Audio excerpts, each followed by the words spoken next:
Good morning. Happy Wednesday. It is a beautiful, balmy 34 degrees out. Holly's got her sweater on. Him, no, he's not a sweater dog. I bet he wishes he was a sweater dog, but he's not a sweater dog.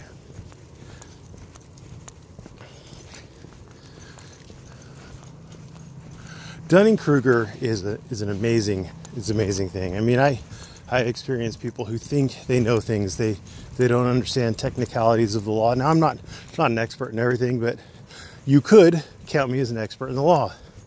You could say that he knows the law. He's actually a lawyer. You could say that. And you'd be correct, because I am a lawyer. I'm not a specialist. I don't specialize in anything, despite what you all may think. I can't call myself a specialist in family law.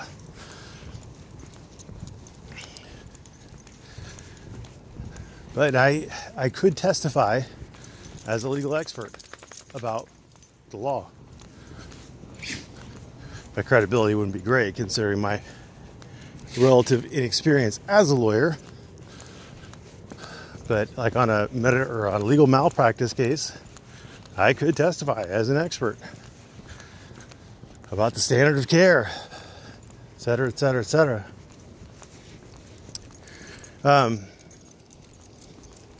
And on other things I'm not, obviously.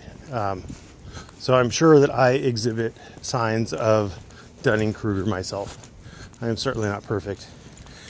However, it seems like the less educated, the less intelligent you are, the more likely you are to exhibit those signs. It appears that way to me. That's what the Dunning-Kruger study showed, and I believe them because they know more about the subject than I do. So naturally, when I listen to some audio about Earl playing crime scene investigator, I have to wonder to myself, what the hell makes him think that he understands anything that's going on? Your typical crime scene investor is going to have a bachelor's degree. They're going to have professional certificates. They may even have master's degrees. You add all those together with experience in the field, and you get somebody who knows what they're talking about with regards to crime scene investigation, forensics, etc. I believe Earl's credentials are, he was in the Army for a short period of time, and he claims to have been an MP. We don't know that. But that's what he claims. He's a liar, so take that with a huge grain of salt. He claims to have been federal law enforcement. He wasn't. So yeah, as best I can tell, with Earl's stellar I think he has a GED, if I remember correctly. He certainly doesn't have any college. Closest he came to police work is being a security guard, which last I checked does not qualify you for crime scene investigation. But he's in there, he's thinking he knows what went on. He thinks he could piece together from bullet holes what went on. I've only watched about the first 5 minutes of it because, I mean, he's just so retarded, it hurts.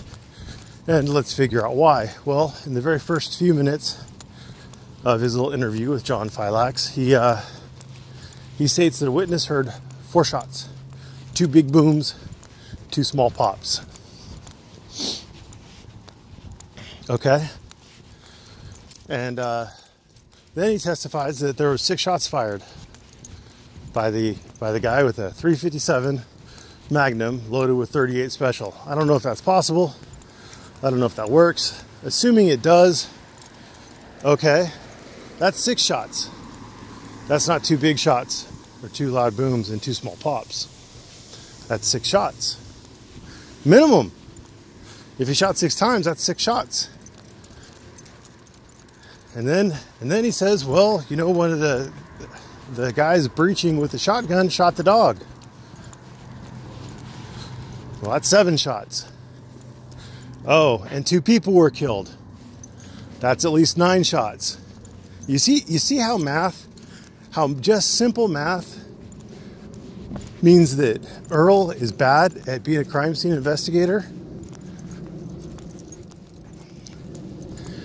That, and of course, you know, the police are evil, terrible people, and they just shot the gal while she was over the officer who was down with the shoulder wound. Oh, the officer was shot with a shoulder wound, huh? And a gal came out of a room and was over him in the middle of a gunfight. Huh. Huh. Why would they shoot her? That's crazy, huh? Oh, they say that she was trying to retrieve his gun. Oh, and what are you saying? What are you saying? Earl said that there were rounds, there were holes shot into the walls behind the officers. That's 2 misses, right? He only had 6 rounds. He shot 4 cops. I don't know why there couldn't have been 2 misses, but hey, maybe this other gal, when she bent over the cop, it was a cop with a shotgun who took the shoulder wound. Did she take a shotgun? Did she take his pistol? Oh, Earl doesn't know that. Earl doesn't know that, but Earl can't possibly explain why there are extra bullet holes behind the officers. It's a real weird thing. Everybody thinks they know more than they do. Now, I'm not looking at this as a crime scene investigator, by the way. I haven't looked at the building, and even if I did, I'm not a crime scene investigator. But I'm a lawyer. And I can tell you right now that what Earl said is just so fucking full of holes that any lawyer would just tear him apart on the stand if he tried to testify to it. Not just because he's a fucking liar and a felon, which wouldn't really come in because none of his crimes really had anything to do with lying.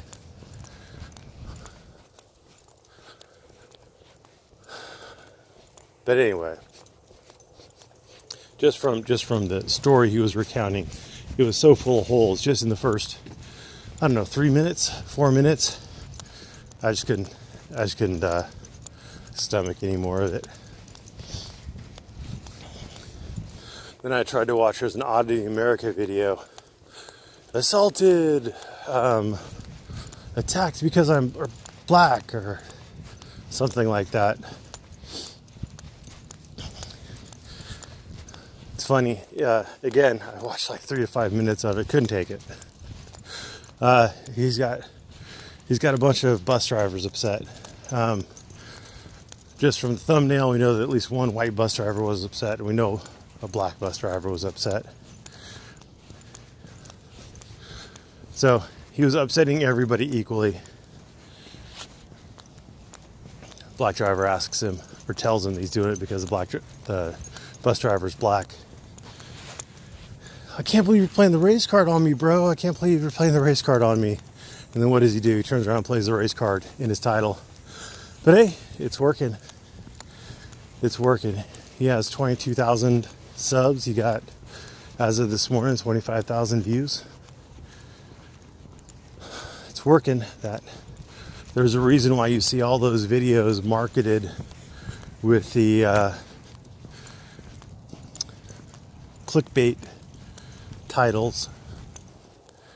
I mean, he's certainly not presenting this community very well. Oh, and he had in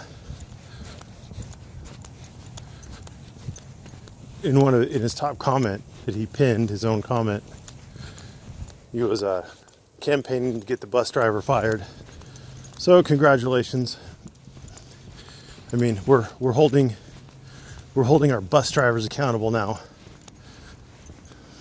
I mean, they were of course the next group that needed to be targeted after librarians and janitors. So it's goddamn tyrant bus drivers. Anyway, my fingers are numb, and I guess I'm done complaining. I don't think I'm going to, well, I think it's going to rain this weekend, but anyway, besides that, I've got to be back in the Bay Area for a hearing on Friday at 9 a.m. So I'm going to probably have the dogs kenneled overnight.